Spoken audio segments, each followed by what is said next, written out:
Assalamualaikum warahmatullahi wabarakatuh. Shalom, Om Swastiastu, Namo Buddhaya, Salam Kebajikan. Pada kesempatan kali ini, kami dari kelompok 1 akan mempresentasikan hasil analisis kami yang berjudul Analisis Abnormal Return Saham Sebelum dan Setelah Peristiwa Pelantikan Presiden pada tanggal 20 Oktober 2024. Event study pada saham indeks Kompas 100 yang beranggotakan yang pertama, Muhammad Ilyas Hermanto dengan akhiran NIM 059, yang kedua, Talita Ulima Fadilah dengan akhiran NIM 060, yang ketiga, Febi Nur Fadilah dengan akhiran NIM 062, yang keempat, Hafiz Multazam Andito dengan akhiran NIM 063, yang kelima, Zulfan Rizky Ramadan dengan akhiran NIM 065, yang keenam, Sinta Indri Nur Malatifah dengan akhiran NIM 066. Yang selanjutnya adalah latar belakang. Pasar modal sebagai instrumen ekonomi tidak terlepas dari pengaruh lingkungan, baik lingkungan ekonomi ataupun lingkungan non-ekonomi. Pengaruh lingkungan ekonomi seperti perubahan kurs valuta asing, inflasi, perubahan suku bunga, dan regulasi serta deregulasi ekonomi oleh pemerintah. Sedangkan lingkungan non-ekonomi, yakni adanya peristiwa-peristiwa politik seperti pemilihan umum presiden, pergantian pemerintah, pengumuman kabinet menteri, dan pelantikan presiden. Berdasarkan data yang didapat dari databox.katadata.com, diketahui bahwa harga IHSG sebelum peristiwa pelantikan presiden menguat. Akan tetapi 2 hari setelah peristiwa pelantikan presiden, harga IHSG melemah. Yang selanjutnya ada identifikasi masalah. Yang pertama, apakah terjadi abnormal return di sekitar hari peristiwa pelantikan presiden pada saham indeks Kompas 100? Yang kedua, apakah terjadi reaksi pasar yang signifikan terhadap peristiwa pelantikan presiden pada saham indeks Kompas 100? Yang ketiga, apakah terdapat perbedaan abnormal return sebelum dan sesudah terjadinya peristiwa pelantikan presiden pada saham indeks Kompas 100? Yang selanjutnya ada tujuan. Yang pertama, untuk mengetahui abnormal return di sekitar hari peristiwa pelantikan presiden pada saham indeks Kompas 100. Yang kedua, untuk mengetahui reaksi pasar yang signifikan terhadap peristiwa pelantikan presiden pada saham indeks Kompas 100. Dan yang ketiga, untuk mengetahui perbedaan abnormal return sebelum dan sesudah terjadinya peristiwa pelantikan presiden pada saham indeks Kompas 100. Yang selanjutnya ada pembahasan pengertian pasar modal. Menurut Tanda Lilin, definisi dari pasar modal adalah tempat pertemuan antara pihak yang memiliki kelebihan dana dan pihak yang membutuhkan dana dengan melakukan kegiatan jual beli sekuritas. Dengan demikian, pasar modal merupakan pasar yang memperjualbelikan sekuritas yang pada umumnya memiliki umur lebih dari 1 tahun. Sekuritas yang diperjualbelikan di pasar modal seperti saham, obligasi, dan reksadana. Yang selanjutnya ada jenis-jenis pasar modal. Yang pertama, pasar perdana atau primary market. Merupakan tempat ditransaksikannya efek atau sekuritas untuk pertama kalinya sebelum efek tersebut dicatatkan di bursa efek. Pada pasar perdana, emiten menawarkan efek kepada masyarakat umum untuk pertama kalinya. Kegiatan itu disebut penawaran umum atau Initial Public Offering atau IPO, yang merupakan kegiatan penawaran efek yang dilakukan oleh emiten untuk menjual efek kepada masyarakat. Lalu yang kedua ada pasar sekunder atau secondary market, merupakan tempat dilakukan perdagangan efek setelah melewati penawaran umum di pasar perdana dan kemudian dicatatkan di bursa efek melalui pasar sekunder. Efek diperjualbelikan secara lunas di antara para investor melalui kegiatan perdagangan di bursa efek.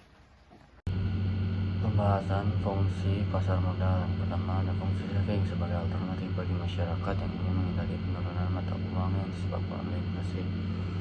Yang kedua ada fungsi kekayaan untuk mengembangkan nilai kelayakan dengan berinvestasi di berbagai instrumen pasar modal yang tidak akan mengalami penyesuaian seperti rumah dan perhiasan.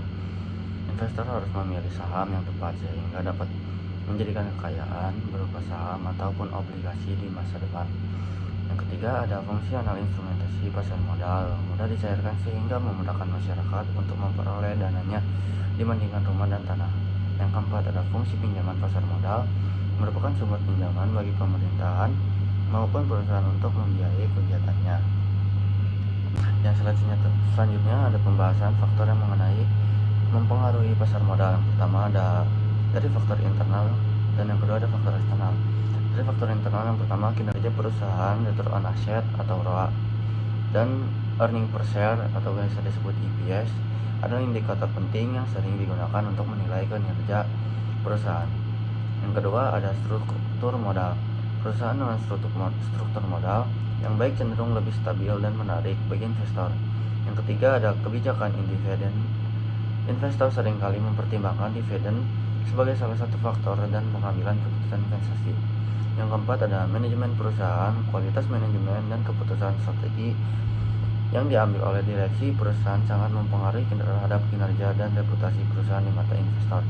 Dari faktor eksternal ada yang pertama kondisi ekonomi makro, pertumbuhan ekonomi, inflasi dan suku bunga adalah faktor makroekonomi yang dapat mempengaruhi pasar modal secara keseluruhan. Yang kedua ada kebijakan pemerintah, kebijakan yang mendukung pertumbuhan ekonomi biasanya akan mendorong investasi di pasar saham. Yang ketiga ada sentimen pasar. Ketidakpastian politik atau krisis global dapat menyebabkan volatilitas tinggi di pasar saham. Yang keempat ada kurs valuta asing. Perubahan kurs dapat berdampak pada pendapatan dan biaya operasional perusahaan sehingga memengaruhi harga saham. Yang kelima ada likuiditas pasar.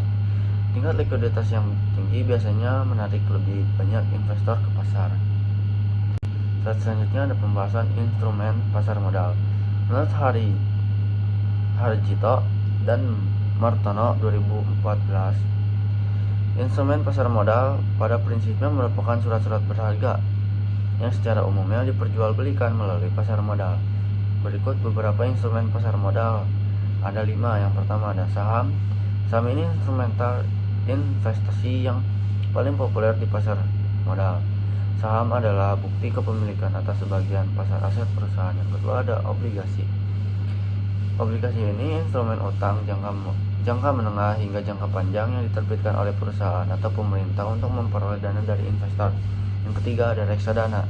Reksadana ini instrumennya yang mengumpulkan dana dari berbagai investor untuk diinvestasikan ke dalam portofolio efek manajer investasi profesional. Terdapat berbagai jenis reksadana, yaitu ada reksadana saham, reksadana obligasi, reksadana campuran, dan reksadana pasar uang.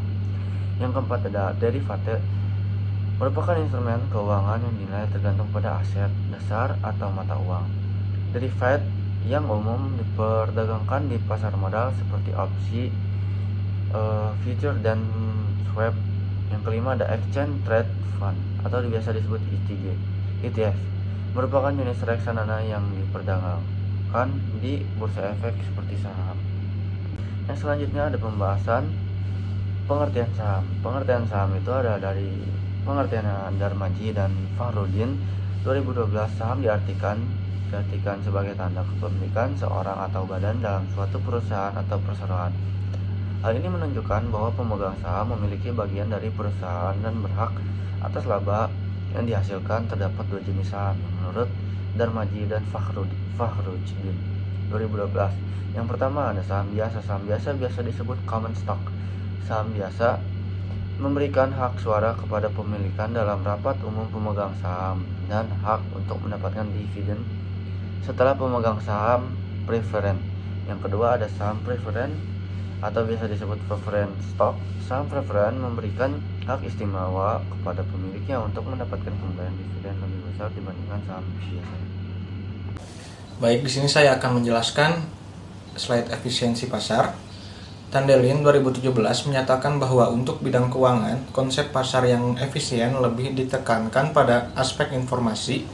Suatu pasar yang efisien dapat diukur dari hubungan antara harga efek dengan informasi, di mana harga dari suatu efek tersebut dikatakan efisien dari sudut pandang informasional atau informasional dulu, efisien market.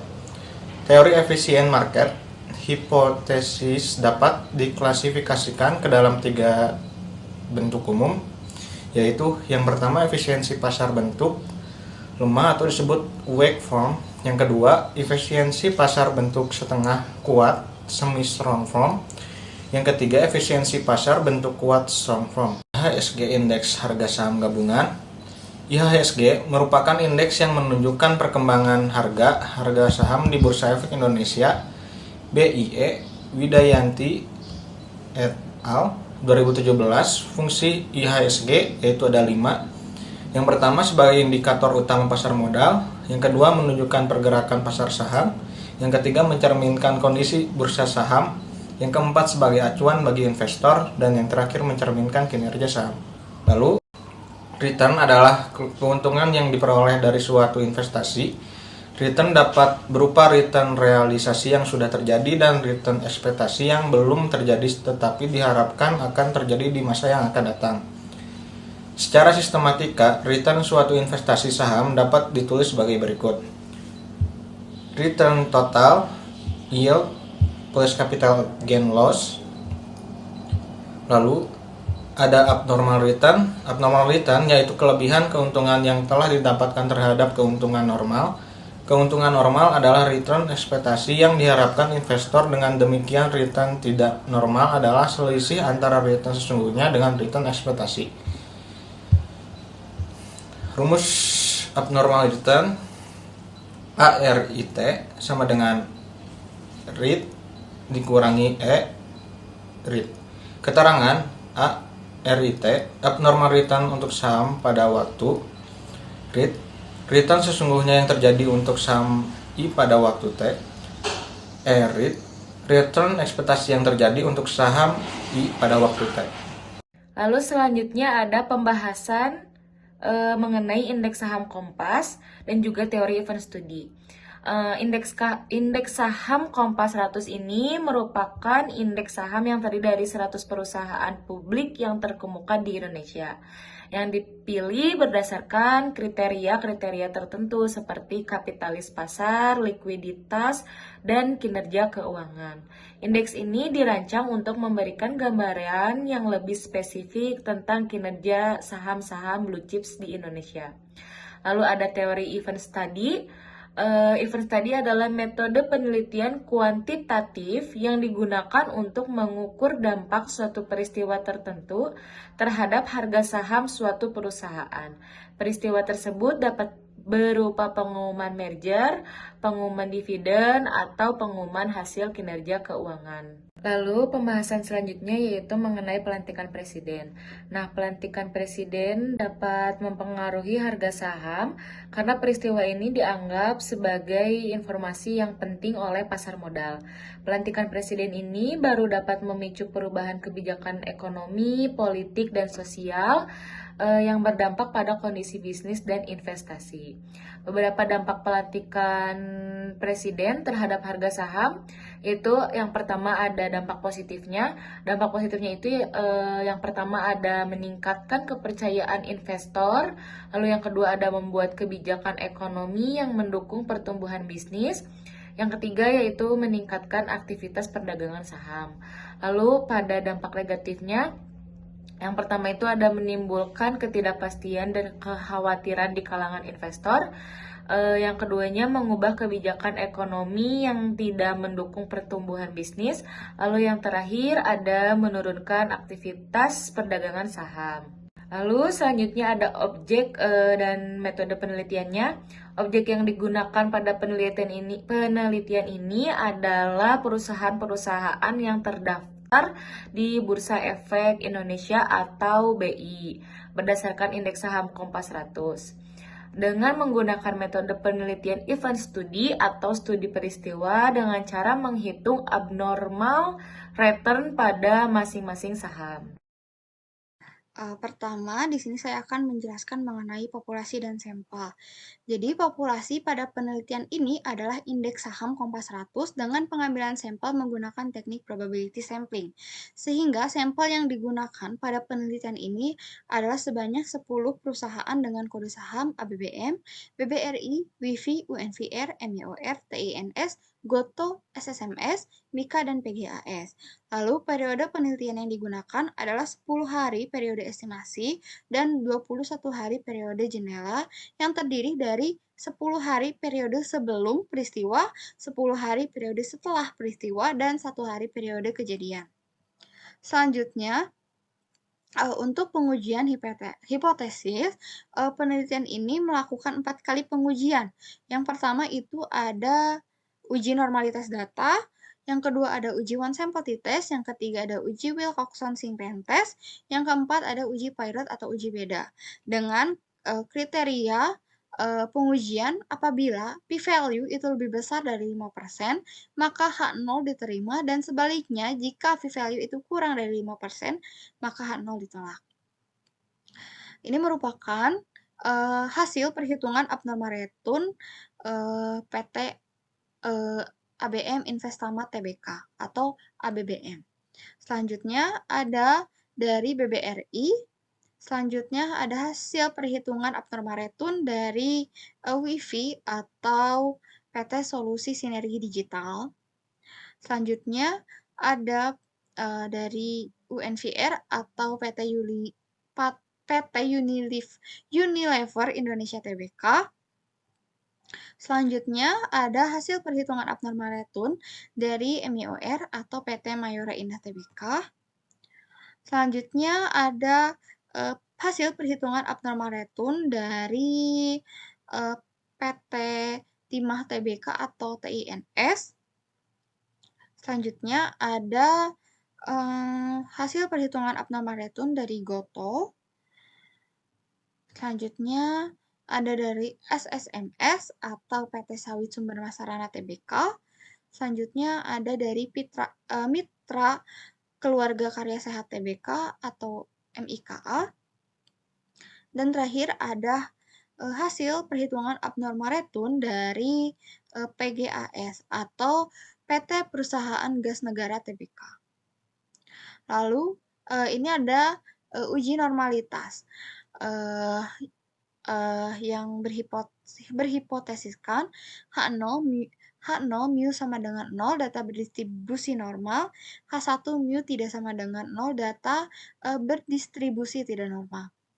Setelah melakukan pengujian menggunakan SPSS, maka dapat disimpulkan karena nilai p-value T-9, T-7, T-6, T-3, T-2, T+2, T+3, T+4, T+5, T+6, T+8, T+9, T+10, ARR sebelum, ARR sesudah, itu lebih besar daripada 5% atau 0,05, maka H0 diterima, artinya data berdistribusi normal.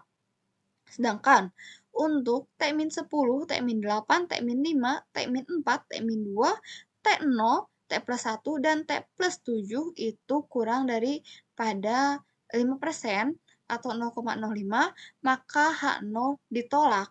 Artinya, data berdistribusi tidak normal. Maka dari itu, untuk data yang berdistribusi normal akan diuji menggunakan uji one sample t-test, sedangkan untuk data berdistribusi tidak normal itu akan diuji menggunakan uji Wilcoxon-Singren test.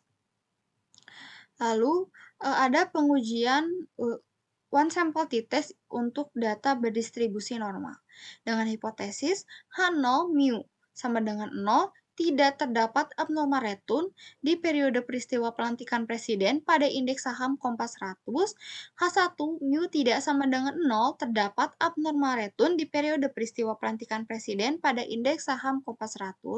Setelah melakukan pengujian menggunakan SPSS, maka dapat disimpulkan p-value T-min plus itu lebih kecil daripada 5% atau 0,05, maka H0 ditolak. Artinya terdapat abnormal return pada hari di sekitar pelantikan presiden berdasarkan pada indeks saham Kompas 100.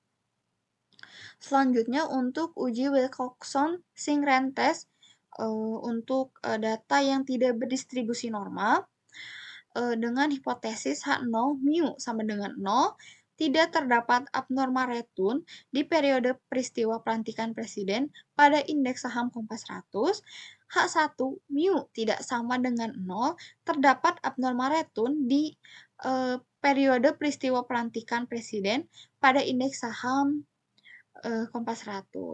Setelah menguji menggunakan SPSS dapat disimpulkan karena nilai p-value dari T-10, T-8, dan T-5 itu kurang daripada 0,05, maka H0 ditolak. Artinya terdapat abnormal return di periode peristiwa pelantikan presiden pada indeks saham Kompas 100. Baik, selanjutnya H0 tidak terdapat perbedaan abnormal return sebelum dan sesudah pelantikan presiden pada indeks saham Kompas 100. H1 terdapat perbedaan abnormal return sebelum dan sesudah pelantikan presiden pada indeks saham Kompas 100. Kesimpulannya, karena nilai signifikan sebesar 0,011 lebih kecil daripada 0,05, maka H0 ditolak, artinya terdapat perbedaan abnormal return sebelum dan sesudah pelantikan presiden pada indeks saham Kompas 100. Selanjutnya kesimpulan. Berdasarkan hasil pengujian pada hipotesis pertama untuk menganalisis reaksi pasar di periode peristiwa pelantikan presiden pada indeks saham Kompas 100, penelitian ini menggunakan metode one step t-test dan one sample Wilcoxon Signet Rank Test dengan menunjukkan hasil bahwa pada T-10, T-8, T-5, dan T+4 berdasarkan abnormal return pada perusahaan yang terdapat di indeks saham Kompas 100. Sedangkan pada T-9, T-7, T-6, T-4, T-3, T-2, T-1, T0, T+1, T+2, T+3, T+5, T+6, T+7, T+8, T+9, T+10 tidak ditemukan abnormal return. Abnormal return pada periode T-10, T-8, T-5, dan T+4 mencerminkan adanya respon langsung pasar terhadap peristiwa pelantikan presiden, khususnya pada perusahaan yang termasuk ke dalam indeks saham Kompas 100. Sedangkan periode T-9, T-7, T-6, T-4, T-3, T-2, T-1, T0, T+1, T+2, T+3, T+5, T+6, T+7, T+8, T+9, T+10 menunjukkan bahwa peristiwa tersebut bersifat jangka pendek dan tidak menimbulkan dampak yang berkelanjutan pada saham. Selanjutnya, berdasarkan pengujian pada hipotesis kedua, yaitu menggunakan metode paired sample t-test untuk melihat apakah terdapat perbedaan abnormal return sebelum dan sesudah peristiwa pelantikan presiden. Pengujian kedua ini menghasilkan bahwa terdapat perbedaan abnormal return antara sesudah dan sebelum pelantikan presiden. Yang terakhir yaitu saran. Investor harus melakukan analisis fundamental dengan mempertimbangkan kinerja, keuangan perusahaan dan industri yang tahan krisis ekonomi dan politik. Pilih saham perusahaan dengan kinerja keuangan stabil dan prospek cerah. Selain itu, perhatikan tren harga saham dan volume perdagangan untuk memprediksi likuiditas. Faktor eksternal seperti kebijakan pemerintah baru dan situasi ekonomi global serta domestik juga perlu diperhatikan. Diverifikasi portofolio saham dan fokus pada investasi jangka panjang dapat mengurangi risiko. Hindari keputusan berdasarkan emosi dan spekulasi. Terima kasih.